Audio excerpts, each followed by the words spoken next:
Hi everyone, welcome to the bare minimum education. तो आज हम डिस्कस करेंगे 29 दिसंबर 2022 की द हिंदू और द इंडियन एक्सप्रेस का newspaper analysis. But before I start, I just want to say one thing that in case you find these videos helpful, you can always let me know that by commenting below, liking the video and subscribing to my channel if you haven't done that. तो आज की video का पहला article Indian Express के explained section का एक article है, how are disputes among states resolved. तो ये बहुत ही इंपॉर्टेंट यूपीएससी के मेंस के पेपर के लिए आपका क्वेश्चन बनता है, what are the constitutional and extra constitutional methods to resolve inter state disputes. तो क्या कॉन्स्टिट्यूशनल और एक्स्ट्रा कॉन्स्टिट्यूशनल मैकेनिज्म्स अवेलेबल हैं जिससे इंटर स्टेट डिस्प्यूट्स को रिजॉल्व किया जा सकता है। तो ये आपको बेसिकली पता ही है, एक्स्ट्रा कॉन्स्टिट्यूशनल कोई भी ऐसा मैकेनिज्म, कोई भी ऐसी चीज जो कॉन्स्टिट्यूशन में नहीं लिखी हुई है वो एक्स्ट्रा कॉन्स्टिट्यूशनल हो जाता है। चाहे वो एक स्टैट्यूटरी मैकेनिज्म हो जो पार्लियामेंट के लॉ से बना है, चाहे वो एक इनफॉर्मल या कन्वेंशनल मेथड हो। तो क्योंकि हमने पहले क्वेश्चन में लिखा है what are the constitutional methods, तो पहले हम 3 कॉन्स्टिट्यूशनल मेथड्स देखेंगे जो आपको अपने आंसर में लिखने हैं। फिर हम 2 से 3 एक्स्ट्रा कॉन्स्टिट्यूशनल मेथड्स लिखेंगे जो आपको लिखने हैं।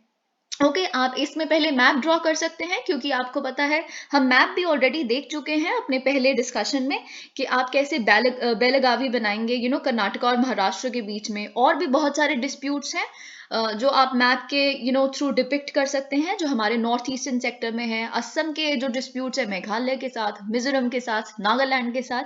तो ये 2 छोटे छोटे आप मैप्स बना के साथ में बहुत ही ब्रीफली 3 कॉन्स्टिट्यूशनल मेथड्स और 3 एक्स्ट्रा कॉन्स्टिट्यूशनल मेथड्स लिखेंगे। Some conclusion here and there, way forward and your answer is complete. Okay, तो इसीलिए जिस सीक्वेंस में हमने क्वेश्चन को डिस्कस किया है, ऑर्डर को डिस्कस किया है क्वेश्चन के, हम उसी ऑर्डर में आंसर को भी डिस्कस करेंगे। तो पहले तो क्योंकि हम बेसिकली लिखेंगे कि क्या व्हाट इज हैपनिंग रिसेंटली, किस तरह के इंटरस्टेट डिस्प्यूट्स हम देख रहे हैं, तो इसीलिए पहले हम वो देखेंगे। तो देखिए अभी why are we discussing this article, क्योंकि आपको ये पता है जो बॉर्डर डिस्प्यूट छिड़ गया है महाराष्ट्र और कर्नाटका के बीच में, ये और ज्यादा इंटेंसिफाई होता जा रहा है। दोनों ही स्टेट्स अपने स्टैंड को हार्डन करती जा रही हैं। तो क्या हुआ है, दिसंबर 27 को महाराष्ट्र के दोनों हाउसेस ने, महाराष्ट्र में बाइकैमरलिज्म फॉलो होता है। इससे आपको ये पता चलता है कि महाराष्ट्र में जैसे हमारे यहाँ पे लोकसभा राज्यसभा है, वहां पे भी ऐसे ही दो एक लेजिस्लेटिव काउंसिल है और लेजिस्लेटिव असेंबली है। तो दोनों ही हाउसेस ने यूनानिमसली महाराष्ट्र के पास किया है एक रेजोल्यूशन को कि हम एक स्ट्रॉन्ग लीगल बैटल देंगे इस डिस्प्यूट को रिजॉल्व करने के लिए। तो महाराष्ट्र का ये कहना है कि बहुत सारे विलेजेस जो कर्नाटका में अभी हैं, जैसे बेलगावी, महाराष्ट्र इसे बेलगांव कहता है, बेलगावी, करवार, निपानी, ये सारे जितने भी डिस्ट्रिक्ट्स हैं, विलेजेस हैं, ये मराठी स्पीकिंग यहाँ पे लोग डोमिनेट करते हैं एंड हेंस राइटफुली ये महाराष्ट्र का पार्ट होना चाहिए। लेकिन इससे कुछ ही दिन पहले आपको याद होगा हमने डिस्कस किया था कि कर्नाटका की असेंबली में भी जो बेलगावी में ही ये असेंबली का स्टार्ट हुआ एड्रेस। तो वहां पे जब बोम्माई गए, चीफ मिनिस्टर बोम्माई गए, तो उन्होंने भी बहुत ही रेजोल्यूट लैंग्वेज में, टोन में उन्होंने ये चीज बोली कि हम एक बहुत इस इशू पे हमारा स्टैंड बिल्कुल क्लियर है, हम अपनी सॉवरेनिटी, अपनी टेरिटरी का एक भी इंच किसी को नहीं देंगे। तो ये सॉवरेनिटी, टेरिटरी, टेरिटोरियल इंटीग्रिटी, ये जो वर्ड्स आप अपने इंटरनल सिक्योरिटी और border disputes, international border dispute के बारे में पढ़ते हैं, ये अब स्टेट्स, इंटर स्टेट डिस्प्यूट में भी यही वर्ड्स यूज किए जा रहे हैं। तो आप देख सकते हैं how the situation, how the dispute has intensified this much. Okay, तो डिस्प्यूट है क्या, तो देखिए यहाँ पे जैसे लिखा है, the border dispute over Belagavi, Karwar and Nipani in the north Karnataka is long standard. ऐसा नहीं है कि ये पहली बार ऐसा कुछ हो रहा है, बिल्कुल भी नहीं, ये बहुत सालों से चला आ रहा एक डिस्प्यूट है। तो आप ये जानते हैं कि जब भारत बना, तो भारत में काफी सारे यूनिट्स को जोड़ के एक यूनियन ऑफ भारत बना, ठीक है। तो लेकिन अब भारत में इतनी डाइवर्सिटी है, अब उस समय बाउंड्रीज डिमार्केटेड नहीं थी, अलग अलग डिमांड्स आने लगी 1950s के अराउंड, मिड 1950s के अराउंड डिफरेंट डिफरेंट सेक्शन से डिमांड आने लगी कि हमें लिंग्विस्टिक बेसिस पे अपनी स्टेट चाहिए। और क्योंकि भारत को बचाना था, उसकी यूनिटी को बचाना था, तो इसीलिए लिंग्विस्टिक बेसिस पे एक एक्ट लाया गया, states reorganisation act 1956 mister Nehru द्वारा, जिसके माध्यम से लिंग्विस्टिक बेसिस पे स्टेट्स को डिवाइड कर दिया गया। तो मतलब अगर मराठी स्पीकिंग पीपल महाराष्ट्र बन जाएगा, कन्नड़ स्पीकिंग पीपल, उस समय तो खैर मैसूर था, तो Marathi speaking people Maharashtra, Gujarati speaking people Gujarat, है ना। तो इस तरह से बेसिकली लिंग्विस्टिक बेसिस पे डिवीजन होना था। तो जब ये लिंग्विस्टिक बेसिस पे डिवीजन हुआ, तो बेलगावी जो है वो मैसूर स्टेट का यानी कि कर्नाटका का पार्ट बना। तो लेकिन महाराष्ट्र बेलगावी को अपना मानता है, क्योंकि महाराष्ट्र का ये कहना है कि मेजॉरिटी बेलगावी की मराठी बोलती है। अब क्या हुआ, इन अक्टूबर 1966 the centre set up the Mahajan commission. तो महाराष्ट्र को तब से ही इस बात से काफी दिक्कत थी कि जब लिंग्विस्टिक बेसिस पे ही डिवीजन हो रही है, तो फिर मराठी स्पीकिंग जो डोमिनेशन मराठी डोमिनेटेड जो रीजन है वो कैसे कर्नाटका के पास जा सकता है। तो 1966 में केंद्रीय सरकार ने एक महाजन कमीशन बिठाई। तो देखिए आप प्लीज कभी भी अगर स्पेसिफिकली महाराष्ट्र कर्नाटका के ऊपर भी क्वेश्चन का एक सब पार्ट है, तो आप महाजन कमीशन लिखेंगे, उसके बिना आपका आंसर कंप्लीट ही नहीं हो सकता। तो महाजन कमीशन बैठी, जिनके जिनको लीड कर रहे थे हमारे former chief justice of India Meharchand Mahajan. तो उन्होंने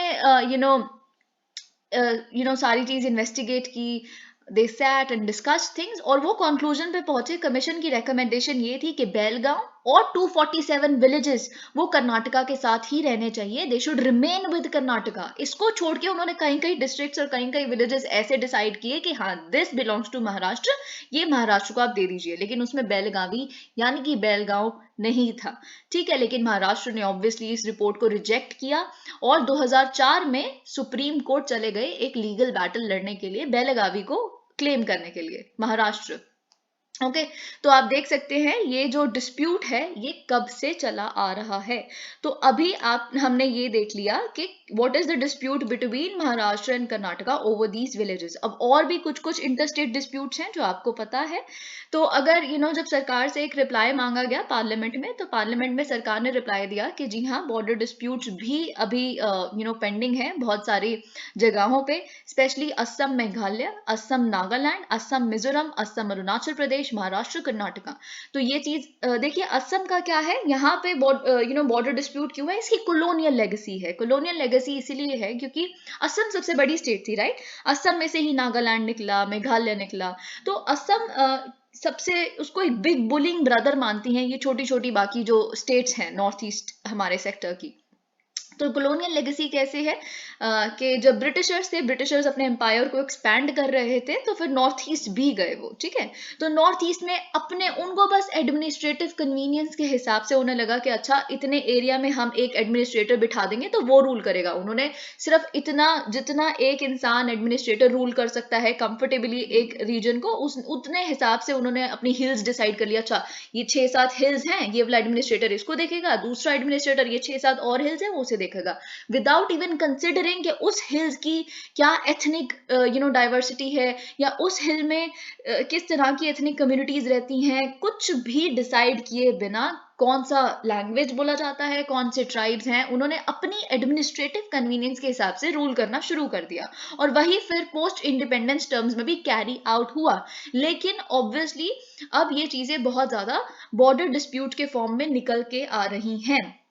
अब जैसे अभी रिसेंटली असम का जो टर्फ हमने देखा असम और मेघालय के बीच में, तो अब वो कह रहे हैं कि हम ये जो एनकाउंटर हुआ है, पुलिस एनकाउंटर हुआ है जिसमें 6 लोगों की जान गई है, 6 सिविलियंस की। तो असम की सरकार कह रही है ये असम के अंदर हुआ है, और मेघालय की सरकार कह रही है कि ये मेघालय के अंदर हुआ है।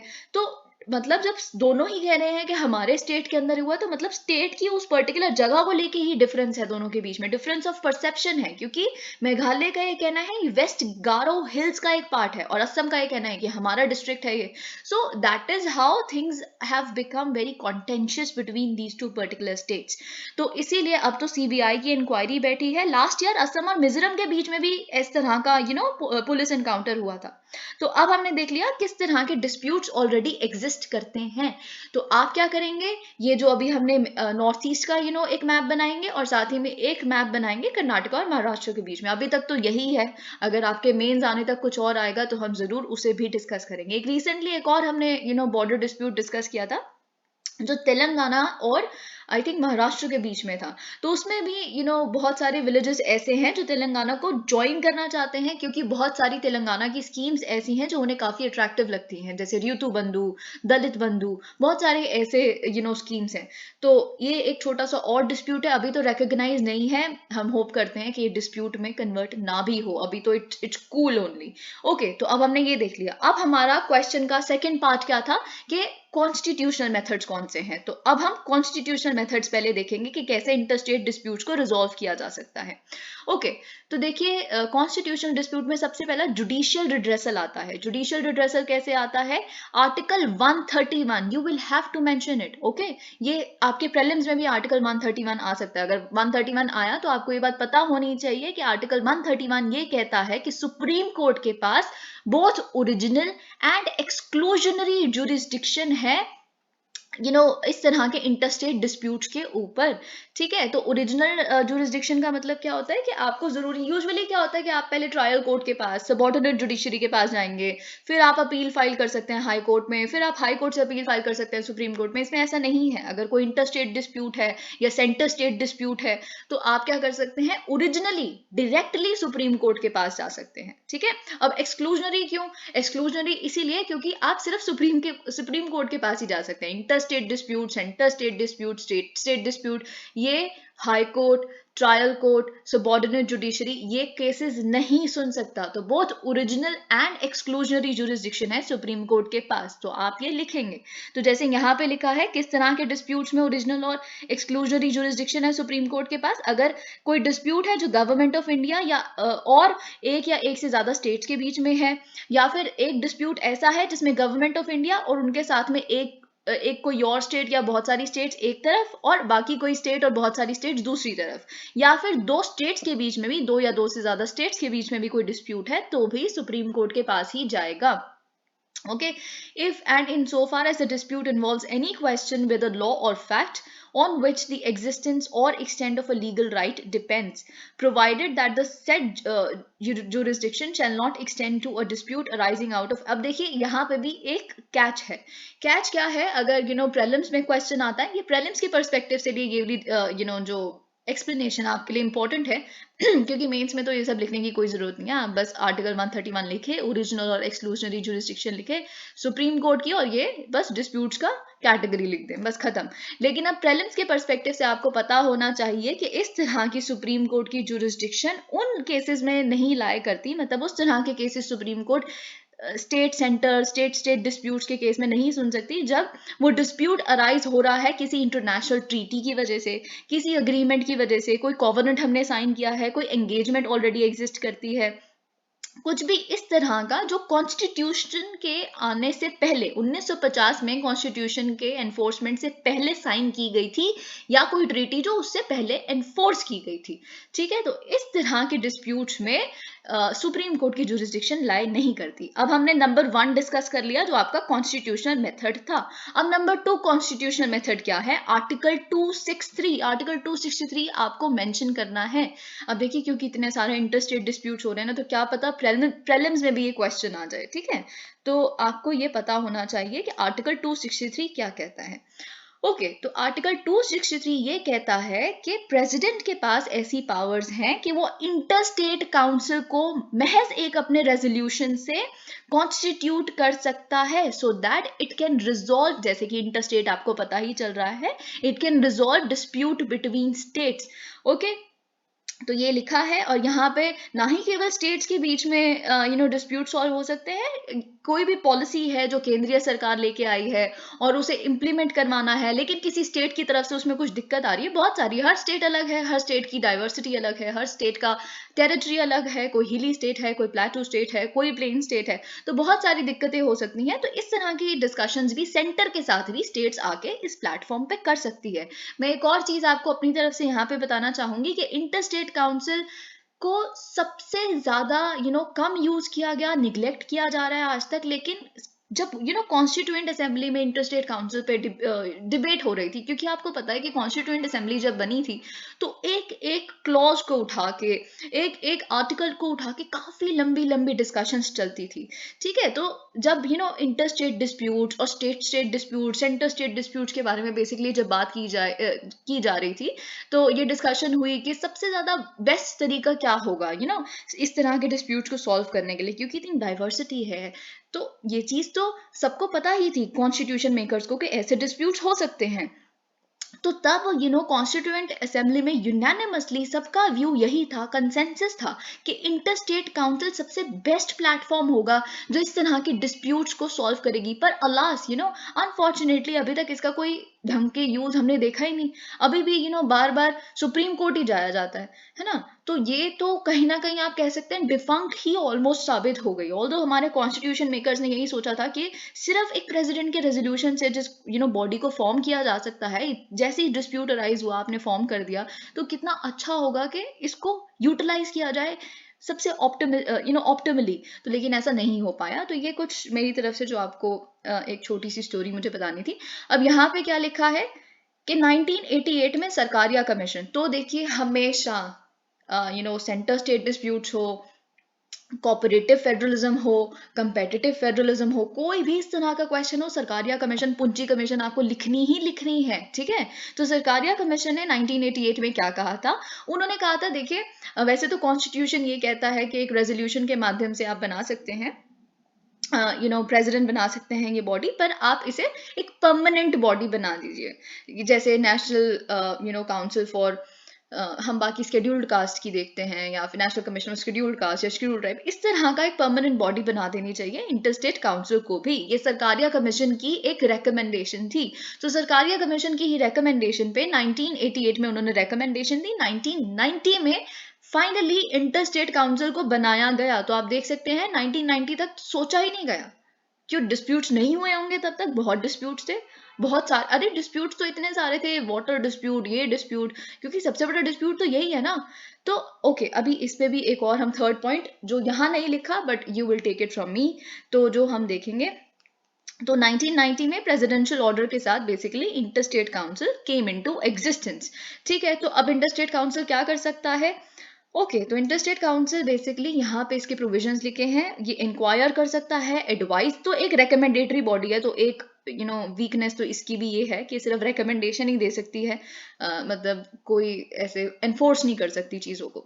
तो ये इंक्वायर कर सकती है बॉडी, एडवाइस कर सकती है डिस्प्यूट्स के ऊपर जो स्टेट्स के बीच में अराइज हो, इन्वेस्टिगेट कर सकती है, डिस्कस कर सकती है किस तरह के सब्जेक्ट्स हैं जो डिस्प्यूट में आ रहे हैं, कोई कॉमन इंटरेस्ट की बात है स्टेट्स के बीच में, यूनियन और स्टेट के बीच में, कोई पॉलिसी है, कोऑर्डिनेशन ऑफ पॉलिसी जैसे यहाँ पे लिखा है। तो ये सारी चीजें बेसिकली क्या कर सकती है इंटरस्टेट काउंसिल। तो एक और चीज अगर हम देखें यहाँ पे, ये आपके लिए मेंस के पर्सपेक्टिव से नहीं, प्रीलिम्स के पर्सपेक्टिव से इंपॉर्टेंट हो सकती है। कॉम्पोजिशन पूछी जा सकती है आपसे इंटरस्टेट काउंसिल, क्योंकि देखिए इंटरस्टेट डिस्प्यूट्स कुछ ज्यादा ही अभी न्यूज़पेपर्स में आ रहे हैं। ठीक है, तो इंटरस्टेट काउंसिल की अगर आपसे कॉम्पोजिशन पूछ ली जाए तो आपको ये बात पता होनी चाहिए, क्योंकि 2021 में इंटरस्टेट काउंसिल को रिकॉन्स्टिट्यूट किया गया था, एस्टैब्लिश। तो देखिए एक और चीज मैं आपको प्रीलिम्स के पर्सपेक्टिव से बता देती हूँ कि यहाँ पे क्योंकि 1990 में इसे परमानेंट बॉडी की तरह एस्टैब्लिश कर दिया, तो इसे अब डिसॉल्व नहीं किया जा सकता। ठीक है, तो ना ही डिसॉल्व किया जा सकता है, तो इसीलिए अब इसको रिकॉन्स्टिट्यूट, क्योंकि देखिए अभी सब बदल गए, मिनिस्टर्स बदल गए, प्राइम मिनिस्टर बदल गए, तो ये सारी चीजें, बहुत सारे स्टेट मिनिस्टर्स बदल गए, तो इसीलिए थोड़ा सा रिकॉन्स्टिट्यूट किया गया है। ओके, तो अब मैं आपको बताती हूँ कॉम्पोजिशन क्या है बेसिकली इंटरस्टेट काउंसिल की। इंटरस्टेट काउंसिल के चेयरमैन होते हैं हमारे प्राइम मिनिस्टर। ओके, मेंबर्स कौन होते हैं? सारी स्टेट्स के चीफ मिनिस्टर्स इंटरस्टेट काउंसिल के मेंबर हैं। ठीक है, और यूनियन टेरिटरीज की बात भी कर लेते हैं। यूनियन टेरिटरीज जिसमें एक लेजिस्लेटिव असेंबली है, उनके चीफ मिनिस्टर, और यूनियन टेरिटरीज जिसमें एक लेजिस्लेटिव असेंबली नहीं है, उनके एडमिनिस्ट्रेटर्स, और वो स्टेट्स जहां पे प्रेसिडेंशियल रूल है वहां पे उस स्टेट के गवर्नर। ठीक है, तो ये सारे भी मेंबर होते हैं। और कौन मेंबर होता है? 6 मिनिस्टर जो कैबिनेट रैंक के हैं। कैबिनेट रैंक के मेंबर्स कौन से होते हैं? जो यूनियन काउंसिल ऑफ मिनिस्टर्स में से कैबिनेट मिनिस्टर के रैंक होते हैं, कैबिनेट रैंक के मिनिस्टर्स होते हैं, 6 ऐसे मिनिस्टर्स भी जो प्राइम मिनिस्टर हमारे नॉमिनेट करते हैं वो भी मेंबर होते हैं, ठीक है। तो आपको बेसिकली इतना पता होना चाहिए। तो अगर आप इंटरस्टेट काउंसिल लिख रहे हैं तो आप प्लीज सरकारी कमीशन लिखें, आप प्लीज कोऑपरेटिव फेडरलिज्म का एक कीवर्ड जरूर जरूर मेंशन करें, ठीक है। तो ये चीज आपको पता होनी चाहिए। और साथ ही में देखिए इंटरस्टेट काउंसिल की एक स्टैंडिंग कमेटी भी होती है, ओके। जैसे यहाँ पे लिखा है in 2021 the center reconstituted the interstate council and the body now has 10 union ministers। अब देखिए 10 यूनियन मिनिस्टर परमानेंट इनवाइटीज भी हैं यहाँ पे, ठीक है। तो the standing committee of the council has been reconstituted. अब स्टैंडिंग ये भी पता होना चाहिए आपको, स्टैंडिंग कमेटी जो है इस बॉडी की, उनके जो हमारे होम मिनिस्टर है अमित शाह, वो स्टैंडिंग कमेटी के चेयरमैन है, ठीक है। तो स्टैंडिंग कमेटी के बाकी मेंबर्स कौन कौन से हैं? Finance minister Nirmala Sitharaman, chief ministers of Maharashtra, UP and Gujarat, ठीक है। तो ये बेसिकली आपको पता होना चाहिए। और भी मेंबर्स हैं, आंध्र प्रदेश के चीफ मिनिस्टर भी बेसिकली स्टैंडिंग कमेटी के मेंबर हैं, असम के हैं, बिहार के हैं। तो ये आपको बेसिकली पता होना चाहिए। अब हमने 2 डिस्कस कर लिए, लेकिन मैंने बोला था कि हम 3 देखेंगे कॉन्स्टिट्यूशनल मेथड्स। तो तीसरा आपके लिए बेसिकली आर्टिकल 262, ठीक है। आर्टिकल 262 जो हमारे कॉन्स्टिट्यूशन का क्या कहता है, वो बात करता है इंटरस्टेट वाटर डिस्प्यूट के बारे में। क्योंकि देखिए ये तो सबसे बड़ा डिस्प्यूट है कि आपने लिंग्विस्टिक बेसिस पे, चलिए आपने स्टेट्स डिवाइड कर दी, बना दी, पर रिवर्स को तो नहीं पता ना कि अच्छा मेरी लैंग्वेज क्या है। रिवर्स की तो कोई लैंग्वेज नहीं होती, तो वो बट गई है ना। लेकिन अब उस पर डिस्प्यूट होने शुरू हो गए, और आए दिन हम कुछ रिवर डिस्प्यूट देखते हैं। कावेरी डिस्प्यूट है जो कर्नाटका और तमिलनाडु के बीच में है। नर्मदा डिस्प्यूट है जिसमें राजस्थान, मध्य प्रदेश, महाराष्ट्र सब इन्वॉल्व हैं, गुजरात भी इन्वॉल्व है, ठीक है। और कौन सा डिस्प्यूट है? मुल्लापेरियार डैम जो है बेसिकली केरला और तमिलनाडु के बीच में, ये डिस्प्यूट है। तो इंटरस्टेट वाटर डिस्प्यूट तो सबसे बड़ा डिस्प्यूट है। तो तीसरा पॉइंट जो मैंडेटरी है आपके लिए लिखना, और वो है आर्टिकल 262। वो क्या कहता है कि पार्लियामेंट एक लॉ के माध्यम से इंटरस्टेट वाटर डिस्प्यूट को सॉल्व करने के लिए कोई मैकेनिज्म एस्टैब्लिश कर सकता है। तो पार्लियामेंट ने क्या किया? पार्लियामेंट ने एक इंटरस्टेट वाटर डिस्प्यूट एक्ट लाया 1956 में ही, और उसके वजह से फिर एक ट्राइब्यूनल कभी भी पार्लियामेंट बना सकता है जो ट्राइब्यूनल बेसिकली इस तरह के इंटरस्टेट वाटर डिस्प्यूट्स को एडजुडिकेट करता है, ठीक है। तो ये बेसिकली आपके लिए पॉइंट है। अब एक्स्ट्रा कॉन्स्टिट्यूशनल मेथड्स भी देख लेते हैं हम, ठीक है। तो पहला एक्स्ट्रा कॉन्स्टिट्यूशनल मेथड यहाँ पे लिखा है, how is the issue being resolved. Okay, सबसे पहले तो ये करने की कोशिश की जाती है जब भी एक डिस्प्यूट अराइज हो, तो इनफॉर्मल मेथड है ये, जिसमें centre tries to work as a facilitator और न्यूट्रल मीडिएटर। एक न्यूट्रल मीडिएटर या फैसिलिटेटर की तरह सेंटर काम करने की कोशिश करता है।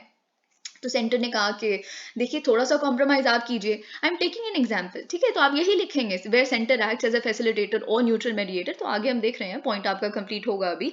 तो फिर उन्होंने कुछ सजेशन दी, मीडिएटर ने कुछ सजेशन दी कि थोड़ा सा कॉम्प्रोमाइज आप ये कीजिए, यहाँ से आपका ड्रिंकिंग वाटर का सॉल्व हो जाएगा अगर रिवर से रिलेटेड है या जो भी है, ठीक है, डिस्प्यूट। तो फिर वो मान गए, इशू रिजॉल्व हो गया। तो पार्लियामेंट वो मान गए कि अच्छा 2-3 विलेजेस हमें मिल जाएंगे, 2-3 विलेजेस आपको मिल जाएंगे, तो दोनों की बात सुलह हो गई यहाँ पे, ठीक है।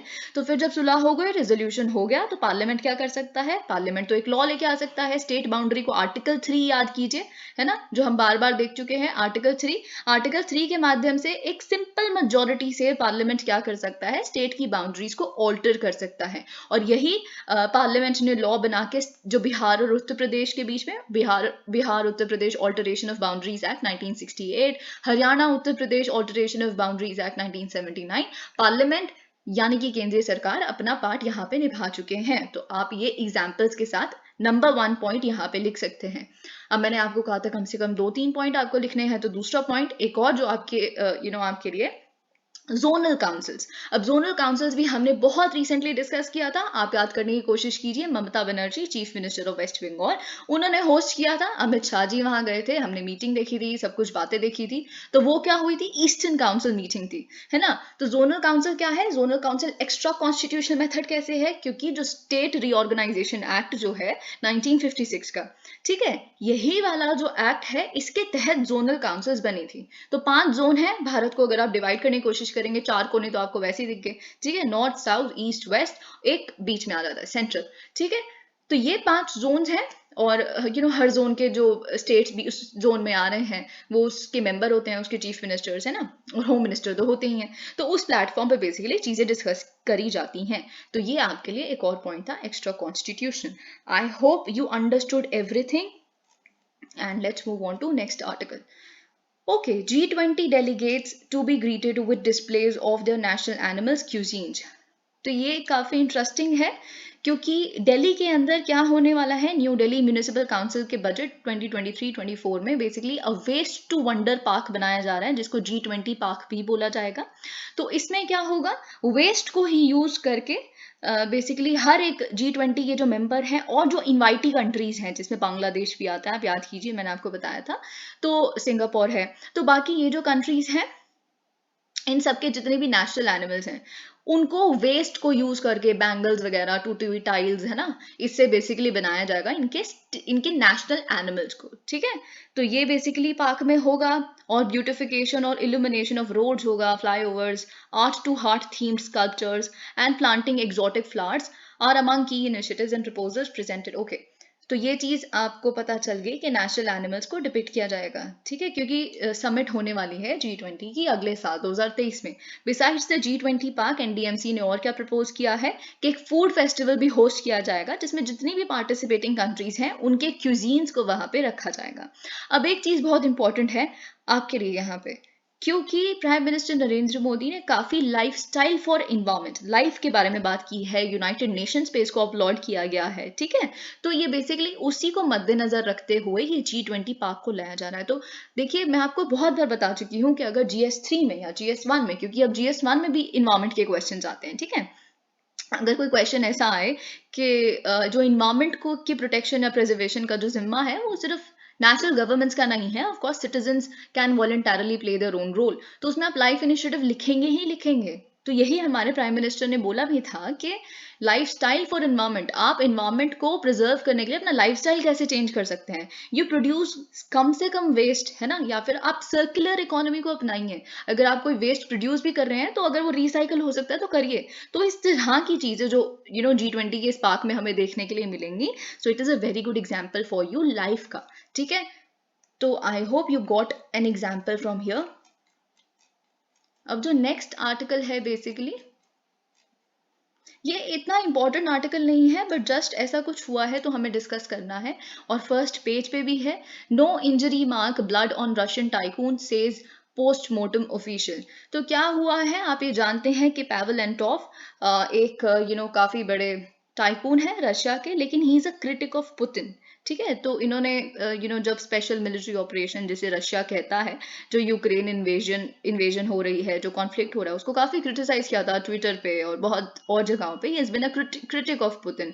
ठीक है, तो इसीलिए जो भी पुतिन के क्रिटिक हैं उनके साथ रिसेंटली बहुत सारे टाइकून्स, बहुत सारे जिन्होंने उनको क्रिटिसाइज किया था कभी ना कभी सोशल मीडिया पे, वो सभी कहीं ना कहीं किसी ग्लास सीलिंग से गिरे हुए मिले हैं, और सब पे ही सुसाइड का एक केस बन के वो केस खत्म हो गया। तो वैसा ही अभी एक केस इंडिया में, पावेल एंटोफ वाज इन उड़ीसा के रायगढ़ के होटल में वो स्टे कर रहे थे, और उसकी टेरेस से वो बेसिकली गिरे हुए मिले। ठीक है, तो वही चीज, लेकिन अभी क्या है, इंटरनल इंजरी पता चली है कि है थी उनमें, कोई एक्सटर्नल मार्क, कोई ब्लड स्ट्रेन ऐसा नहीं था, किसी ने उनको मारा नहीं है, तो इसीलिए सस्पेक्टेड सुसाइड का केस इसे बताया जा रहा है। ओके, तो अब हमें हिंदू के आर्टिकल्स डिस्कस करने हैं, और हमें हिंदू में आज कुछ बहुत बेसिक कॉन्सेप्ट्स देखने हैं। ठीक है, FDI chasing services sector despite manufacturing push. तो क्या हुआ है, फॉरेन डायरेक्ट इन्वेस्टमेंट जो हम चाहते तो हैं कि मैन्युफैक्चरिंग में हो, हमने कल भी डिस्कस किया था कि मैन्युफैक्चरिंग सेक्टर को प्रमोट करना बहुत ज़्यादा ज़रूरी है। अनएम्प्लॉयमेंट की जो प्रॉब्लम है, जब तक हम मैन्युफैक्चरिंग सेक्टर को एक पुश नहीं मिलता तब तक वो सॉल्व नहीं हो सकती। और ये बहुत ही अनफॉर्चुनेट है कि मैन्युफैक्चरिंग सेक्टर की जो कंट्रीब्यूशन 15, 16, 17 इस तरह से ही रह रही है पिछले कुछ सालों से GDP में। So this is something we will have to look carefully at. तो सेंटर काफी पुश कर रहा है मेक इन इंडिया इनिशिएटिव, है ना, उसके बाद भी, इतना ज्यादा अट्रैक्टिव बनाने के बाद भी मेक इन इंडिया इनिशिएटिव, तब भी फॉरेन इन्वेस्टर्स जो FDI लेके आ रहे हैं वो सर्विस सेक्टर में FDI कर रहे हैं अपनी। तो ये एक थोड़ा कंसर्न है, और जो भारत की सरकार को अगर सच में मैन्युफैक्चरिंग सेक्टर को एक इम्पेटस देना है तो they will have to look into it. उसकी रूट्स क्या हैं, क्यों ऐसा हो रहा है, कुछ अनफेवरेबल है क्या नहीं, दे विल हैव। अब देखिए कुछ तो बहुत ही लॉजिकल है कि सर्विसेज सेक्टर लेस कॉम्प्लिकेटेड है, क्योंकि मैन्युफैक्चरिंग सेक्टर में तो सबसे बड़ी बात पता है क्या है कि मैन्युफैक्चरिंग सेक्टर में बहुत ही ज़्यादा इन्वेस्टमेंट चाहिए, ठीक है, क्योंकि infrastructure, capital, all of that, है ना। सबसे पहले तो ये करना है। सर्विस सेक्टर में क्या है कि अगर घर बैठे ऑनलाइन भी आप बातें कर सकते हैं। अगर स्विगी है फॉर एग्जाम्पल, उनके अगर आपकी डिलीवरी में you order some vegetarian dish और कोई नॉन वेजिटेरियन डिश आ जाती है, तो आप फ़ोन करेंगे उनकी हेल्पलाइन पे, तो आपको कॉल करेंगे और आप देखेंगे एक ट्रू कॉलर पे आता है कि कोई जम्मू कश्मीर से आपसे बात कर रहा है, कोई कहीं और से बात कर रहा है। तो आप, आई होप यू अंडरस्टैंड के बहुत ईजी है, इसके लिए कोई इंफ्रास्ट्रक्चर डेवलप करने की जरूरत नहीं है बहुत ज़्यादा सर्विसेज सेक्टर के लिए, ठीक है। तो रिमोट जॉब्स बहुत हैं, ये सारी ऐसी चीज़ें काफ़ी फेवरेबल है अगर सर्विस सेक्टर में काम करना, तो ये चीज़ यहाँ से पता चलती है। और साथ ही में मैन्युफैक्चरिंग सेक्टर में जेस्टेशन पीरियड बहुत ज़्यादा है, कब जाके प्रॉफिट आना शुरू होगा, पहले तो आपको रिस्क ही खेलना है कम से कम 6 महीने से 1 साल तक। उसके बाद अभी सर्विस सेक्टर में आप आज शुरू कीजिए, कल कल परसों से आपको एक प्रोग्रेस दिखनी शुरू हो जाएगी, just taking an example, okay.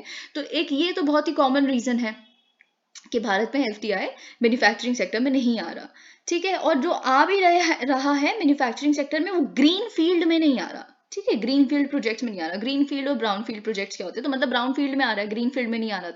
तो ग्रीन फील्ड का मतलब फ्रेश, जो बिल्कुल स्क्रैच से नया कुछ शुरू होगा, नई कंपनी शुरू होगी, नया कुछ प्लांट लगेगा। लेकिन ब्राउन फील्ड क्या होता है, जो ऑलरेडी एक कंपनी खड़ी हुई है, एक इंडस्ट्री ऑलरेडी है, एस्टैब्लिश्ड है, वो पुरानी है, उसको रेजिक करना है, रीजुविनेट करना है, कुछ उसी में और इम्प्रूव करना है, एक्सपैंड करना है, इसमें आ रही है इन्वेस्टमेंट। तो कोई भी इतना रिस्क नहीं लेना चाहता कि बिल्कुल ही हम स्क्रैच से स्टार्ट करें। तो ये बिल्कुल कई चीजें तो कॉमन है, ठीक है, बहुत कॉमन सेंसिकल है, जो आपको खुद से भी समझ आ जाएंगी। इट एडेड दैट सर्विसेज, अब हम देखें यहाँ पे कुछ डेटा देख लेते हैं कि सर्विसेज सेक्टर में कितना ग्रोथ हो रहा है एफडीआई का। Services sector FDI rose to $153.01 billion between April 2014 and March 2022, तो आप देख सकते हैं, ओके। और 2000 और 2014 के बीच में इतना राइज हुआ था $80.51 बिलियन। लेकिन अगर हम देखें मैन्युफैक्चरिंग सेक्टर में, केवल इस पीरियड में जो हमने देखा है 94.32 बिलियन ग्रो किया, और उससे पहले 2000 से 2014 के बीच में $77.11 बिलियन, ठीक है। तो ये चीज़, अगर हम सर्विसेज की बात करें, तो सर्विसेज में भी कुछ सेक्टर्स हैं जो काफ़ी ज़्यादा एफडीआई अट्रैक्ट करते हैं, जैसे ट्रेडिंग, टेलीकॉम, बैंकिंग और इंश्योरेंस, आईटी, बीपीओ, ये तो बहुत ही ज़्यादा, टूरिज्म, ठीक है। तो they are favourites of foreign investors, okay. Eklavya teachers to receive training in computer science. तो देखिए, मुझे आपको यहाँ पे कुछ एक बहुत इंपॉर्टेंट चीज़ बतानी है। आपको याद होगा, हमने विजन आईएएस की, अगर आप वो फॉलो करते हैं मेरी वीडियोस, विजन आईएएस की, आई डोंट रिमेंबर किस महीने की वो वीडियो थी, उसमें हमने कॉर्पोरेट सोशल रिस्पॉन्सिबिलिटी के जो नए रूल्स आए हैं, जो सरकार लेके आई है, और बहुत सारी जो अमेंडमेंट्स हमने देखी थी, ठीक है। तो वो सब कुछ हमने देखा था, और उसमें हमने कॉर्पोरेट सोशल रिस्पॉन्सिबिलिटी के कुछ चैलेंजेस के क्या है, कुछ ही जोग्राफीज में कॉर्पोरेट सोशल रिस्पॉन्सिबिलिटी अपनी निभाते हैं, जो बाकी इस तरह के इतने बड़े बड़े टाइकून्स हैं, और एडुकेशन और हेल्थ में ही सिर्फ सबसे ज़्यादा कॉर्पोरेट सोशल रिस्पॉन्सिबिलिटी हो रही है, जबकि डिमांड कहीं और भी तो है, तो कहीं चीज़ें ऐसी ही रह जाती हैं। यूपी बिहार में कॉर्पोरेट सोशल रिस्पॉन्सिबिलिटी हो ही नहीं रही, क्योंकि सारे जितने भी बिजनेसेस हैं वो कर्नाटका महाराष्ट्र में है, तो वही आसपास वाली लोकेलिटी में कर लेते, तो इसीलिए जो इस तरह की पुअर स्टेट्स हैं वो पुअर ही रह जाती हैं, जबकि असल ज़रूरत तो वहाँ है। तो बहुत सारी इस तरह की चीज़ें हमने कॉर्पोरेट सोशल रिस्पॉन्सिबिलिटी के बारे में देखी थी। तो कॉर्पोरेट सोशल रिस्पॉन्सिबिलिटी का एक बहुत अच्छा एग्जाम्पल आपको यहाँ से मिलता है, जो आप अपने आंसर में, जो बिल्कुल आ सकता है GS3 में, एक क्वेश्चन आ सकता है कॉर्पोरेट सोशल रिस्पॉन्सिबिलिटी के ऊपर, क्योंकि सरकार किसी तरह के रेगुलेशंस के साथ आई है। बहुत सारे एडिटोरियल्स हम रिसेंटली डिस्कस कर चुके हैं कॉर्पोरेट सोशल रिस्पॉन्सिबिलिटी से रिलेटेड, तो इसीलिए it is an important topic for you. तो उसमें आप एक बहुत अच्छा एग्जाम्पल लिख सकते हैं Amazon फ्यूचर इंजीनियरिंग प्रोग्राम का, ठीक है। ये कॉर्पोरेट सोशल रिस्पॉन्सिबिलिटी निभा रही है Amazon। तो अभी उससे पहले हम देख लेते हैं कि यहाँ क्या हो रहा है। ओके तो ट्राइबल अफेयर्स मिनिस्टर जो हैं अर्जुन मुंडा जी, उन्होंने वेंसडे को कहा है कि अब 2 दिन का एक ट्रेनिंग प्रोग्राम होगा एकलव्य मॉडल रेजिडेंशियल स्कूल्स के टीचर्स के लिए। एकलव्य मॉडल रेजिडेंशियल स्कूल्स आप जानते हैं EMRS क्या है। जब भी शेड्यूल्ड ट्राइब्स के बारे में या ट्राइबल कम्युनिटीज की बेटरमेंट के लिए GS1 में अगर कोई भी क्वेश्चन आए तो उसमें एक पॉइंट EMRS आपको लिखना ही है, सीड इनिशिएटिव लिखना ही है। तो ये कुछ कुछ आप इनिशिएटिव स्कीम्स प्रोग्राम्स याद करके जाएंगे। तो एकलव्य मॉडल रेजिडेंशियल स्कूल्स क्या होते हैं? रेजिडेंशियल स्कूल्स आप जानते हैं कि वहीं पे बच्चा रहेगा, ठीक है, खाना पीना सब कुछ वहीं होगा। ये सब कुछ जो चीज़ें हैं वो सरकार ध्यान रखती है। तो ट्राइबल स्टूडेंट्स के लिए अगर क्या होता है कि अगर मतलब एक पर्टिकुलर एरिया में 50% पॉपुलेशन ST है, ठीक है, और उसमें कम से कम 20,000 जो लोग हैं वो ट्राइबल हैं, तो फिर वहां पे एक एकलव्य मॉडल रेजिडेंशियल स्कूल बनेगा ही बनेगा, ठीक है, तो उस पर्टिकुलर एरिया में। और 15 एकड़ के अंदर अंदर जो लैंड अवेलेबल है तो उसमें एक स्कूल ऐसा बन जाएगा। तो ये आप जानते हैं कुछ एक बहुत बेसिक चीज़ है जो आए दिन आप पढ़ते हैं, ठीक है। तो इसमें क्या हो रहा है finally, which is meant to serve as a stepping stone in creating awareness about the potential of computer science in a student. Okay, तो अब यहाँ पे जो ट्रेनिंग बेसिकली दी जा रही है EMRS के टीचर्स को, वो कंप्यूटर साइंस में दी जा रही है, which is very very good, क्योंकि government is doing a lot about it. Artificial intelligence, computer science, cyber security, इस तरह की चीज़ें, सिंस यही फ्यूचर है। गेमिंग में हम AVCG हमने कल देखा था कि उससे रिलेटेड टास्क फोर्स ने क्या क्या रेकमेंड किया। तो ऑब्वियसली वो हर जगह तक पर्कुलेट होना चाहिए। अगर सरकार प्रमोट कर रही है तो केवल प्रिविलेज्ड बच्चे जो हैं, जो प्राइवेट सेक्टर में या फिर मेट्रोपॉलिटन सिटीज में जो ऑलरेडी अपलिफ्टेड हैं और अपलिफ्ट हो जाएंगे, तो पर्कुलेट हो नहीं रहा है ना। तो सब हर तरह के स्टूडेंट के लिए होना चाहिए ना। तो EMRS के भी बेसिकली टीचर्स को ट्रेन किया जा रहा है ताकि वो बच्चों को आगे ट्रेन कर सके, ठीक है। तो एक बहुत ही बेसिक ट्रेनिंग है वैसे तो इसमें, जैसे हम देख सकते हैं फंडामेंटल और जो इंट्रोडक्शन है कोडिंग पे, उससे दिया वो उनको इंट्रोड्यूस करवाया जाएगा, लॉजिकल सीक्वेंसिंग, लर्निंग लूप्स, तो बहुत ही बेसिक कंप्यूटर साइंस का सिखाया जाएगा इस वर्कशॉप में। तो ये बेसिकली जो है training workshop for teachers was a capacity building exercise for them. अब ये क्यों सिखाया जा रहा है? क्योंकि Amazon फ्यूचर इंजीनियरिंग प्रोग्राम, जो कॉर्पोरेट सोशल रिस्पॉन्सिबिलिटी इनिशिएटिव है Amazon इंडिया का, उसको इम्प्लीमेंट करने के लिए वर्कशॉप दी जा रही है। तो मैं आपको थोड़ा सा और बता देती हूँ कि Amazon फ्यूचर इंजीनियरिंग प्रोग्राम है क्या। ये बेसिकली इसमें एक स्कॉलरशिप प्रोग्राम है। मतलब इसमें अगर कोई बच्चा है जो इस तरह से काफ़ी सशक्त है, कर सकता है कंप्यूटर साइंस में कुछ भी, लेकिन वो फिनेंशियली नीडी है, तो उनको स्कॉलरशिप मिलती है और एक्सपोजर दिया जाता है आगे से आगे कोडिंग की फील्ड में और काफ़ी जॉब्स वगैरह, ठीक है। तो और स्किलिंग है ना, और इस तरह की मेंटोरशिप, ये सब कुछ सारी चीज़ें प्रोवाइड की जाती हैं जो काफ़ी नीडी लोग हैं उनके लिए, ठीक है। हैकाथॉन्स होते हैं, बहुत सारी ऐसी चीज़ें, तो ये आप बिल्कुल मेंशन कर सकते हैं।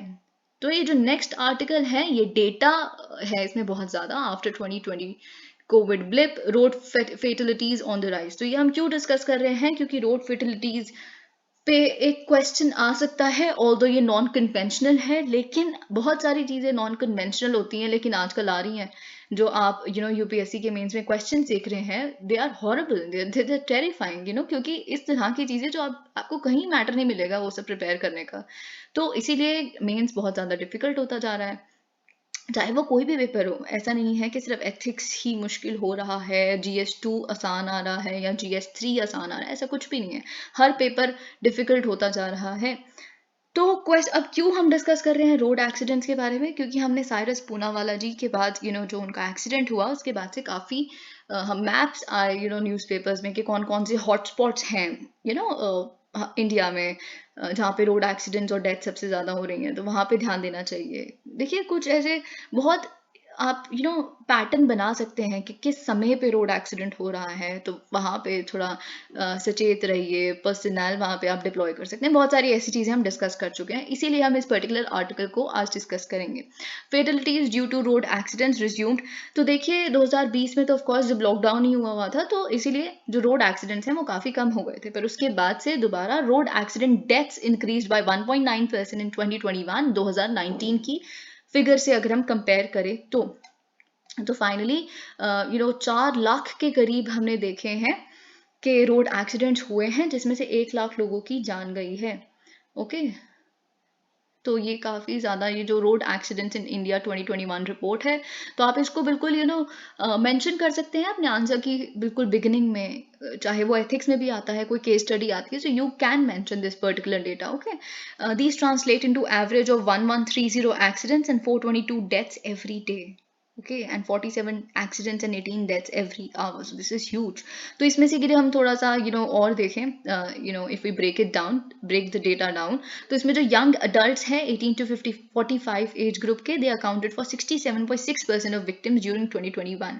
और जो बेसिकली वर्किंग एज ग्रुप के 18 to 60 basically, they made up 84.5% of the total road accident fatalities. This is huge, क्योंकि बात ये है कि डेमोग्राफिक डिविडेंड को अगर आप सच में ही हार्नेस करना चाहते हैं, तो एडुकेशन, हेल्थ, रोड सेफ्टी, ये बहुत आपको लगेगा अरे क्या मजाक है, मतलब ये कोई बात है, बड़ी बड़ी चीज़ों पे ध्यान देना चाहिए, स्किल ट्रेनिंग, साइबर सिक्योरिटी. लेकिन जब रोड्स प्रॉपर नहीं होंगी, इंफ्रास्ट्रक्चर पे ध्यान नहीं दिया जा रहा कि किस तरह का है, तो क्या फ़ायदा किसी चीज़ का. यहाँ पे भी तो जाने जा ही रही है ना. तो ये 18 से 60 साल के लोग जो हैं, जो अपनी जान गंवा देते हैं, ये क्या नहीं आपके लिए एक डेमोग्राफिक डिविडेंड ला के देते. तो ये बेसिक चीज़ें हैं जो बिल्कुल आप लिखिए अपने आंसर्स में. Those under 18, okay, total 5% of this is not very important. The most number of fatalities. अब देखिए यहाँ ये बहुत इंपॉर्टेंट है, सबसे ज्यादा जो अब पता है डेटा पढ़ना क्यों जरूरी होता है, क्योंकि डेटा पढ़ के ही हमें पता चलता है कि हमें काम कहाँ करना है.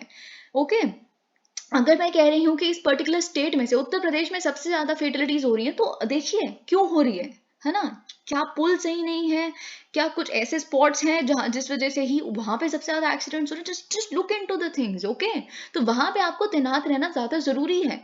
तो ये सारी चीजें, और क्या रीजन से हो रहे हैं, अगर एक पर्टिकुलर स्टेट में हो रहे हैं, तो हर स्टेट में जो रोड एक्सीडेंट्स हो रहे हैं जरूरी नहीं है एक ही वजह से हो रहे हैं, अलग अलग रीजन हो सकते हैं. तो अगर यहाँ पे एक डेटा है कि सबसे ज्यादा जो फेटलिटीज हैं, डेथ्स हैं, वो hit from behind the category of accidents, यानी कि पीछे से आपकी गाड़ी आके लगी और उस वजह से आपकी जान चलेगी. ठीक है, तो उसमें से it accounted for 18.6% of the total road accident deaths. This is huge. तो अगर ऐसा है तो कुछ ध्यान देने की कोशिश कीजिए, क्या रूल्स बनाए जा सकते हैं, क्या रेगुलेशंस लाई जा सकती हैं. तो सेकंड नंबर पे हेड ऑन कोलिजन, मतलब एक दूसरे से सामने सामने टकराना गाड़ियों का. फिर उसके बाद आता है हिट एंड रन, यानी कि अगर कोई चल रहा है और कोई गाड़ी वाला आके मार के भाग गया और फिर वो रुका भी नहीं और बस. और फिर हिट फ्रॉम साइड से मार करना, तो वो सबसे कम है. तो ये डेटा बताता है कि सबसे ज़्यादा एफर्ट्स की कहाँ ज़रूरत है. Of death from violation of traffic rules, speeding was a major killer. तो स्पीडिंग रेगुलेशंस लाइए 69.6% हो ही फेटलिटीज स्पीडिंग की वजह से रही हैं. ठीक है, so do something about it. तो ये सारी चीज़ें, मोबाइल फ़ोन यूज़ करते करते देखिए 1.9% तो टोटल रोड फेटलिटीज हुई हैं. तो दिस इज ऑल्सो समथिंग जो सरकार को अवेयर करना बहुत ज़रूरी है. किसी तरह की पेनल्टी लेके आइए, जो ऑलरेडी है पर मानते कहाँ है सर. तो ये सारी चीज़ें यहाँ पे लिखी हैं. ओके, तो यहाँ पे बेसिकली सबसे ज़्यादा टू व्हीलर्स पे डेथ्स हो रही हैं, तो ये भी एक चीज़ है. तो इससे ये पता चलता है कि फोर व्हीलर यानी कि एक कार ज़्यादा सेफ है comparatively. G20 campaigns for online safety, digital innovation in wheel. Now why is this important. आप साइबर सिक्योरिटी, क्योंकि साइबर अटैक हुआ है एम्स के सर्वर पे, बहुत सारी चीज़ें साइबर अटैक्स हो रहे हैं. अभी रिसेंटली मुंबई के पोर्ट्स के सर्वर भी हैक किए गए थे चाइना द्वारा. मोस्ट प्रोबेबली एम्स के सर्वर को जो अटैक हुआ है वो भी चाइना से आया है, ये तो कंफर्म हो गया. लेकिन चाइना की स्टेट ने किया है, करवाया है, ये हमें नहीं पता.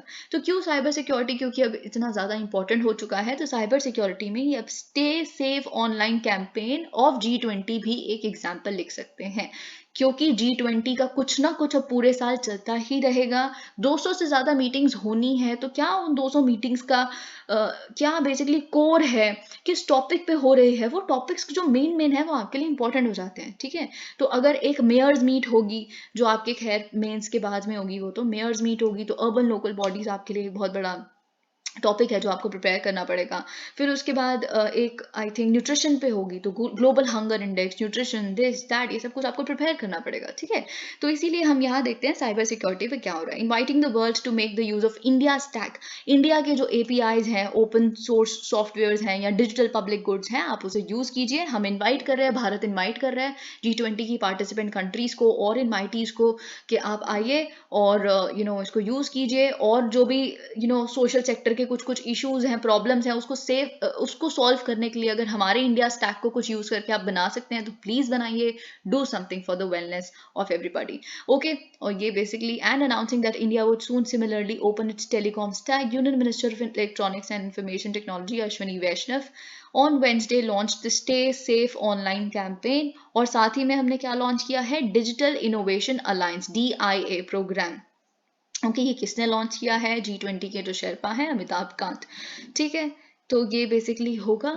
Sir the DIA is meant to unite the innovation ecosystem. तो G20 कंट्रीज की और 9 इनवाइटी कंट्रीज की जितने भी स्टार्टअप्स हैं उनको रिकग्नाइज करना और सपोर्ट करना. ठीक है, ताकि वो और तरह के डिजिटल सोल्यूशंस ला सकें साइबर सिक्योरिटी के लिए, सेफ साइबर हाइजीन के लिए, और ये सब चीज़ों के लिए बेसिकली ये कैंपेन लाया जा रहा है.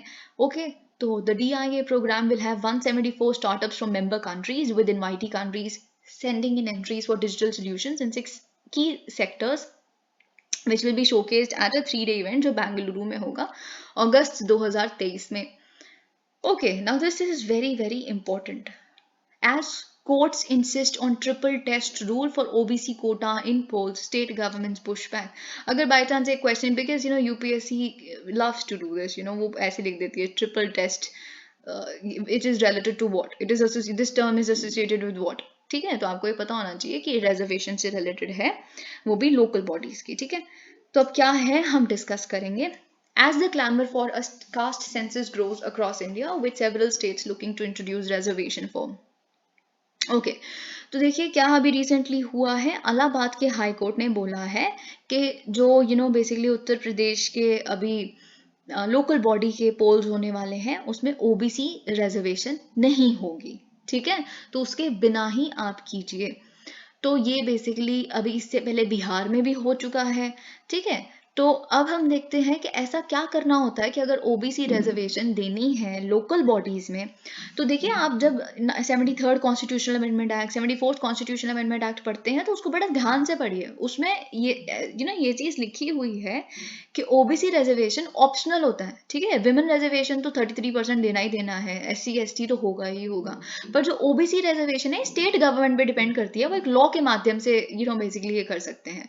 तो जब लॉ के माध्यम से कर सकते हैं तो ऐसी तो नहीं कर देंगे, कोई रैशनल होना चाहिए. स्टेट टू स्टेट डिफर करेगा, कई जगहों पे होगा, कई जगहों पे नहीं होगा, है ना.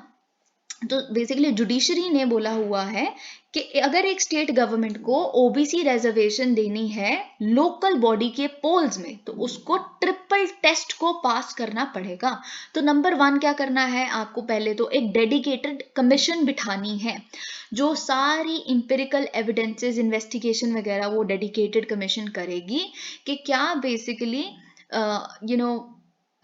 बेसिकली किस तरह की बैकवर्डनेस ऑलरेडी एग्जिस्ट करती है लोकल बॉडीज में, उस एरिया में जो पॉपुलेशन रहती है. ठीक है, तो एक basic analysis, what is the nature of backwardness, what is the implication of ये बैकवर्ड है तो इस वजह से क्या दिक्कत हो रही है, इनके साथ गलत तो नहीं हो रहा है, इनकी आवाज सुनी जाती है कि नहीं, इनके इश्यूज को निग्लेक्ट किया जाता है कि नहीं.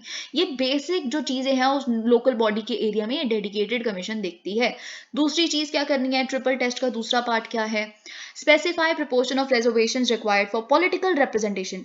आप इस वर्ड को ध्यान से सुनिए, political representation based on the dedicated commissions recommendation. तो मतलब अब उन्होंने सब कुछ देख लिया. ठीक है, एक पर्टिकुलर कम्युनिटी है, एक और कम्युनिटी है, इनकी वॉइस को निग्लेक्ट किया जा रहा है एंड ऑल ऑफ दैट.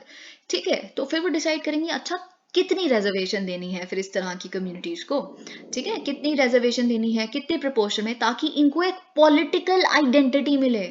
ठीक है, तो ये चीज आप ध्यान में रखिए क्योंकि सुप्रीम कोर्ट का कुछ इसी से रिलेटेड कुछ कहना है.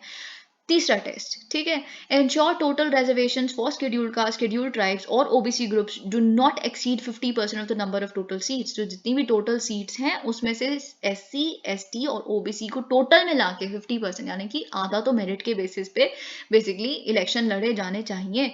तो ये तीसरा टेस्ट का पार्ट है. ओके, तो अब हमने ये देख लिया. अब उत्तर प्रदेश के केस में इलाहाबाद के हाई कोर्ट ने क्या बोला कि गवर्नमेंट ने इसमें से क्रूशल फैक्टर ट्रिपल टेस्ट का एक पार्ट तो उन्होंने सॉल्व ही नहीं किया या फिर ध्यान ही नहीं दिया. ठीक है, तो आपने बेसिकली क्या किया, आपने political representation of backward class citizens के बारे में तो देखा ही नहीं. I will explain to you in a minute कि बेसिकली बिहार के केस में भी यही हुआ था. उन्होंने कहा कि आप समझ क्यों नहीं रहे, सोशल एंड एजुकेशनल बैकवर्डनेस एक अलग चीज है और पॉलिटिकल बैकवर्डनेस एक अलग चीज है। तो जो आपने डेडिकेटेड कमीशन बिठाई है उसने सोशल के उनके खिलाफ कुछ गलत हो रहा है और उनको थोड़ा सा डिस्क्रिमिनेट किया जा रहा है, ये सारी सोशल चीजें होगी। एडुकेशनली लोग वेल ऑफ नहीं है, ग्रेजुएट लोग बहुत कम है इस जगह से, पढ़ ड्रॉप आउट बहुत ज्यादा, ये सारी एजुकेशनल बैकवर्डनेस होगी। क्या ये लोग उस लोकल बॉडी में इस कास्ट का इंसान पहले कितनी प्रपोर्शन में है, कितनी पोस्ट ले चुका है, वो पॉलिटिकल बैकवर्डनेस तो नहीं है। बस पॉलिटिकल बैकवर्डनेस वाली चीज आपको देखनी है, not socio and educational backwardness, that is a different thing.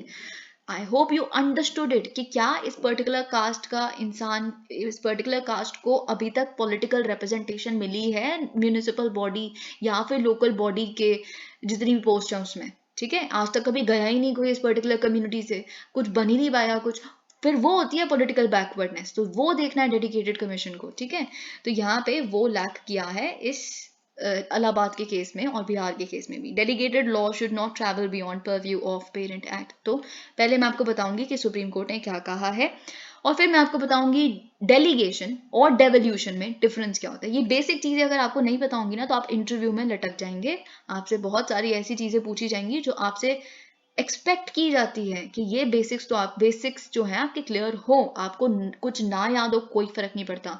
आप एक पेपर क्लियर करके आए हैं, उनको कोई लेना देना नहीं है आपकी नॉलेज टेस्ट करने में, पर आपके बेसिक्स क्लियर है कि नहीं, वहां आपको फंसा देते हैं। और वहां भी नहीं तो प्रीलिम्स में आ सकते हैं। डेलीगेशन, डेवोल्यूशन, डिसेंट्रलाइजेशन के बीच में डिफरेंस आप मैच कीजिए तीनों के उसके सही मतलबों के साथ। तो पहले हम देख लेते हैं यहाँ क्या लिखा है।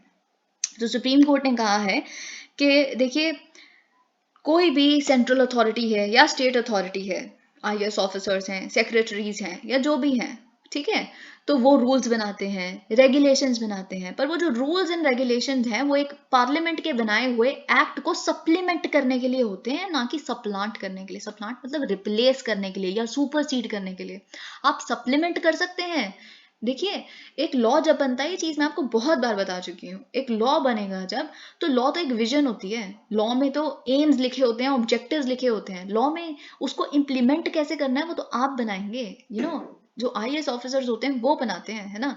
तो कैसे इम्प्लीमेंट करना है उसको, तो ये मतलब उसमें भी सेक्रेटरी लेवल के जो होते हैं बेसिकली, तो वो रूल्स बनाते हैं। लेकिन रूल्स केवल और केवल उस एक्ट को इम्प्लीमेंट करने के लिए बनाए जाते हैं, ना कि उस एक्ट को सुपरसीड कर दो। आपकी एक बाउंड्री है, उसके बीच बीच में ही रूल मेकिंग पावर होती है।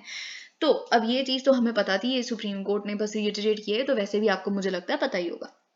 अब डेलीगेशन और डेवोल्यूशन में डिफरेंस क्या होता है, आप एक एग्जाम्पल के थ्रू समझिए इस बात को। मैंने आपको एक बार एक बात बताई थी कि कुछ कुछ पोस्ट्स ऐसी होती हैं जिसको हमारी जो प्रेसिडेंट है वो जो हैंड एंड सील के साथ बेसिकली वो उस पोस्ट को अपॉइंट करती हैं। यानी कि क्या होगा कि अगर एक पोस्ट है जैसे सीएजी, ठीक है, या फिर सुप्रीम कोर्ट के जज, है ना, तो उसको प्रेसिडेंट हमारी जो है वो खुद उस पर साइन करेंगी, खुद अपना स्टैंप लगाएंगी, खुद अपनी आंखों के सामने उनको ओथ दिलवाएंगी। ठीक है, चीफ जस्टिस ऑफ इंडिया को, सुप्रीम कोर्ट के जज को, तो ये एक ऐसी पोस्ट है।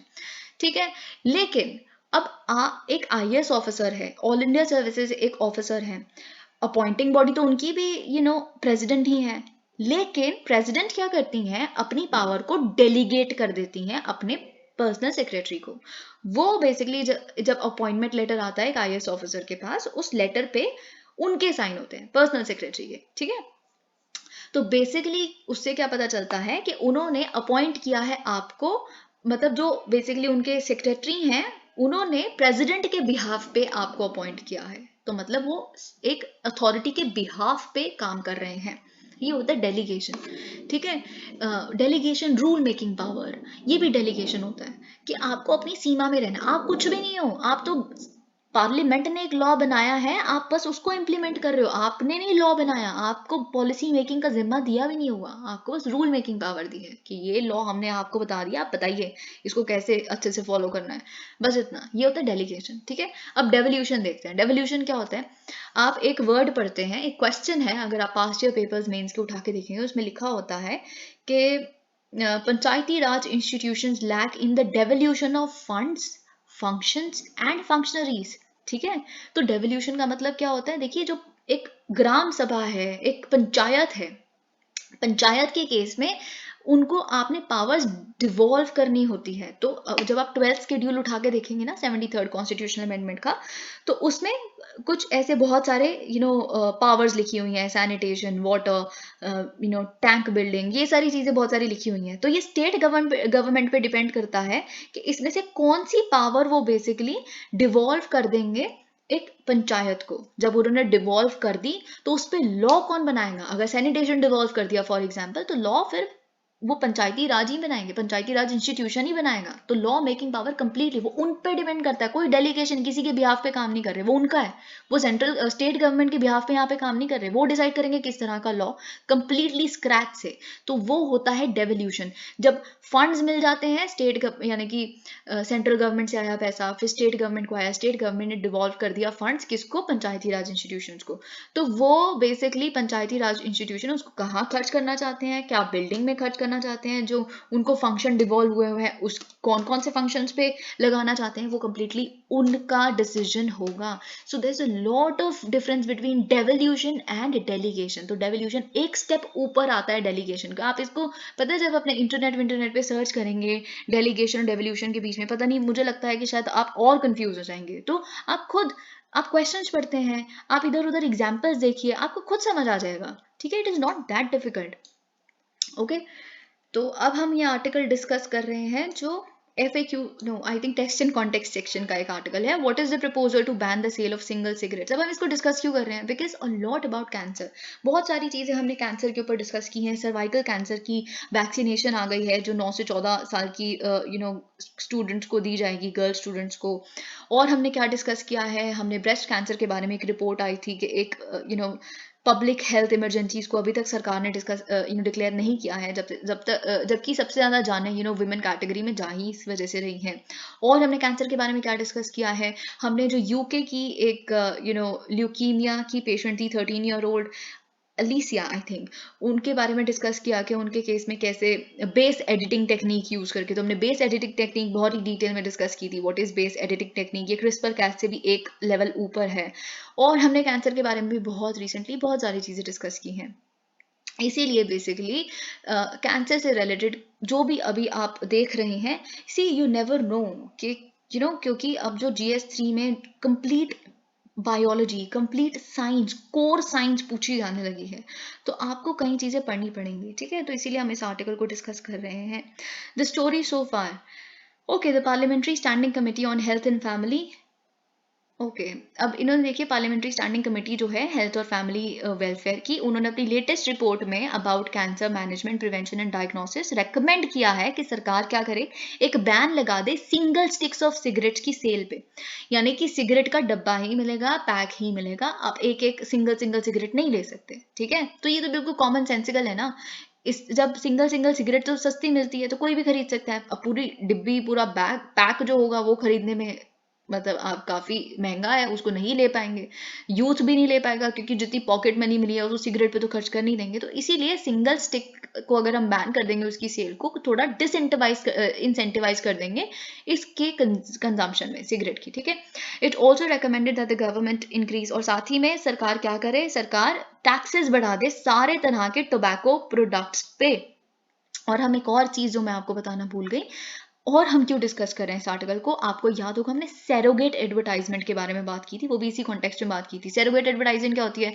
सरकार ने बैन किया हुआ है कि आप टोबैको वगैरह इन सबको एडवर्टाइज नहीं कर सकते। फिर आप क्या करते हैं? आप स्मार्ट है, आपको अपना प्रोडक्ट बेचना है, तो आप क्या करेंगे, ये देखिए ये है इलायची, ये है माउथ फ्रेशनर, जबकि है उसमें टोबैको प्रोडक्ट, तो आप क्या कर रहे हैं, सैरोगेट एडवर्टाइजिंग कर रहे हैं उस टोबैको की प्रोडक्ट की, जिससे कोई बेवकूफ़ इंसान को समझ नहीं आएगा। आप तो कहेंगे हम तो बस माउथ फ्रेशनर की एडवर्टाइजिंग कर रहे हैं, तो पर it is nonsensical, that is called as surrogate advertising. तो अभी जो रिसेंट रेगुलेशंस और गाइडलाइंस आई है इंफॉर्मेशन ब्रॉडकास्टिंग मिनिस्ट्री की, वो यही है कि आप सैरोगेट एडवर्टाइजिंग भी नहीं कर सकते टोबैको प्रोडक्ट्स की या फिर गैम्बलिंग की। ठीक है, तो ये आपको याद होगा, तो इसीलिए it becomes even more important. तो अभी इस स्टैंडिंग कमेटी ने बोला है कि सारे तरह के टोबैको प्रोडक्ट्स पे बेसिकली टैक्सेस बढ़ा दिए जाए, एंड और फिर जो टैक्सेस बढ़ जाएंगे, जो पैसा वहां से आएगा, रेवेन्यू जो आएगा, फिर उसी को पैसे को यूज करिए प्रिवेंशन में, अवेयरनेस जनरेशन में। तो यही तो लिकर में भी है ना, लिकर को बैन क्यों करना, ये चीज तो मैं आपको पहले ही बता चुकी हूँ।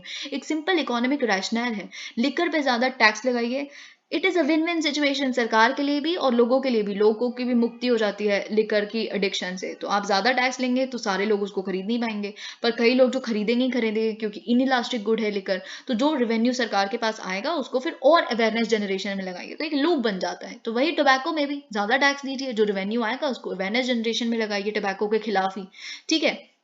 What are the proposals? Broadly, the measures aim to curb consumption as well as the accessibility of हमें accessibility tobacco products की खत्म करनी है, कम करनी है।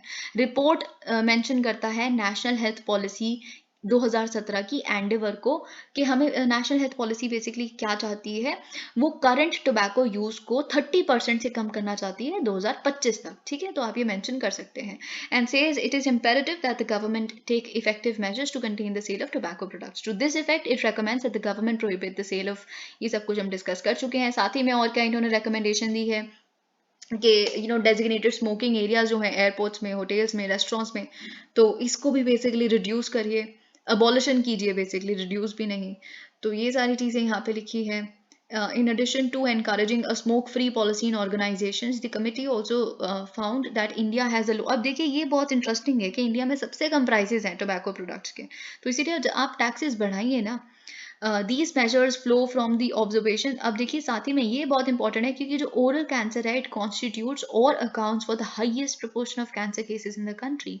तो ओरल कैंसर जब हो ही इस तरह के टोबैको प्रोडक्ट्स की वजह से रहा है, तो you will have to do something about it. Additionally, the committee also sought a ban on gutkha and paan masala alongside the prohibition on their direct and indirect advertisement. तो ये चीज़ तो हो रही है basically. This is based on the observation in India more than 80% of tobacco consumption is the form of, ठीक है। तो ये आप देख सकते हैं chewing tobacco जो है 80% of consumption of tobacco यहीं से आ रही है, ठीक है। तो जो जिसको basically रजनीगंधा और माउथ फ्रेशनर पता नहीं किस किस तरह से एडवर्टाइज किया जाता है। Why focus on single sticks, ये तो हम देख चुके हैं। सिंगल स्टिक सिगरेट्स को बेसिकली रेगुलर बेसिस पे बहुत ये सब चीज़ें हम देख चुके हैं। WHO has observed that all forms of tobacco are harmful. ऐसा नहीं है थोड़ा ले लिया कम ले लिया, कोई ऐसा थ्रेशोल्ड नहीं है कि इतने तक लोगे तो चल जाएगा। तो कोई भी तरह का कितने भी लेवल का जो टोबैको है वो हार्मफुल ही होता है। तो साथ ही में जो मेडिकल जर्नल है लैंसेट, काफ़ी इंपॉर्टेंट, काफ़ी ज़्यादा रिलायबल ये एक जर्नल है। इन्होंने भी एक एडिटोरियल लिखा था 2020 में that by 2030 7 million annual deaths from smoking are expected to be from low and middle income countries. तो दिस इज समथिंग, और हम भी इसी कैटेगरी में आते हैं तो हमें ध्यान देना पड़ेगा। Single stick sales owing to their easier accessibility and affordability can also work as a disincentive to quit smoking. तो जब पता ही है कि इतना सस्ता मिल ही जाता है तो फिर कैसे क्विट करेगा। और साथ ही में जो निकोटीन है टोबैको प्रोडक्ट में काफ़ी एडिक्टिव होता है। तो मतलब अगर आप कोई सपोर्ट नहीं लेते, कोई हेल्पलाइन नंबर वगैरह किसी का कोई काउंसलिंग नहीं लेते, और आप खुद से सोचते हैं कि आपको छोड़नी है, स्मोकिंग छोड़नी है या टोबैको प्रोडक्ट्स छोड़ने हैं, तो फिर ऐसे 4% ही लोग हैं जो खुद से छोड़ पाते हैं। सबको हेल्प की ज़रूरत पड़ती है और उसके बाद भी वो 1-2 साल चलो कर भी लिया, फिर उसके बाद दोबारा दे, क्योंकि निकोटीन विड्रॉल सिंड्रोम हो जाता है ना, वो काफ़ी पेनफुल होता है और इस तरह की चीज़ें। सो इट्स बेटर कि उसको डिसइंसेंटिवाइज ही कर दो कि एक बच्चा शुरू ही ना कर पाए। ओके तो पहली बारी कभी जो स्मोकिंग नहीं भी करता उसको स्टार्ट भी करना होता है, तो वो एक स्कूल गोइंग या कॉलेज गोइंग स्टूडेंट है तो पहले एक स्टिक ही लेगा, कोई डब्बा खरीद लेगा। तो इससे क्या होगा, जो ऐसे स्टार्टर्स हैं इनको भी आप इंसेंटिवाइज करेंगे। तो अगर कोई एथिक्स में केस स्टडी आती है तो इस पार्लियामेंट्री स्टैंडिंग कमेटी का ये रिकमेंडेशन लिखे सिंगल स्टिक सिगरेट। तो इससे पता चलता है कि आप काफ़ी लॉजिकल हैं, आपको समझ आता है और आप आसपास ऑब्जर्व करते हैं। ऐसा नहीं कि बस रट्टू तोता रट के आए हैं, गिनती की 100 केस स्टडीज आपको एक कोचिंग इंस्टीट्यूट ने बता दिया है बस, और वही दिख जाता है पेपर पे।